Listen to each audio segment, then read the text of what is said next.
em nível nacional, como é que tem funcionado as políticas de erradicação do trabalho escravo, e nós estamos verificando também agora quais foram as medidas adotadas pela Comissão Municipal ao longo do ano passado para cá, e de fato o objetivo aqui é que o governo do estado e a Comissão Estadual possam dar o suporte necessário para que o município de Codó, junto com a Comissão Municipal, articulem as políticas públicas necessárias para combater o trabalho escravo aqui na região de Codó.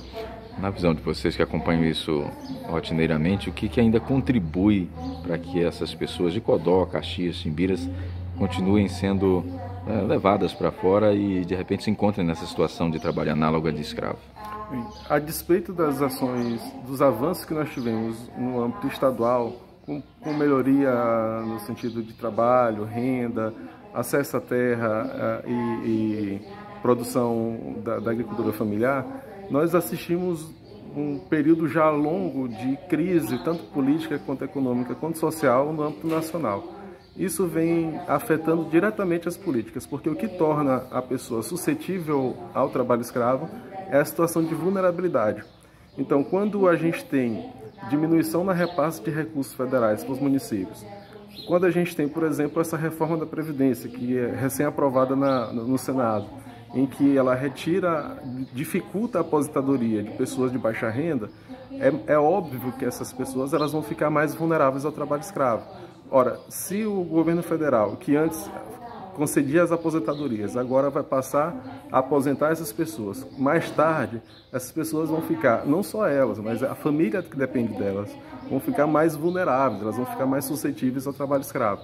Então, mais do que nunca, é essencial que o governo do estado, junto com os municípios, possam definir as políticas públicas essenciais para impedir que, primeiro, que aquele trabalhador ou trabalhadora possa ser fisgado pelo trabalho escravo.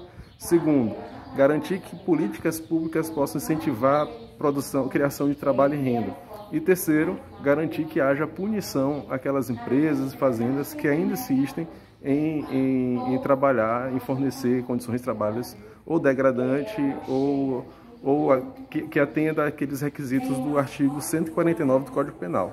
Hoje o trabalho escravo ele é definido no Código Penal, artigo 149, ele traz três modalidades básicas. A primeira é a condição degradante, a segunda é o trabalho exaustivo e a terceira é o excesso a prisão do trabalhador por dívida, né?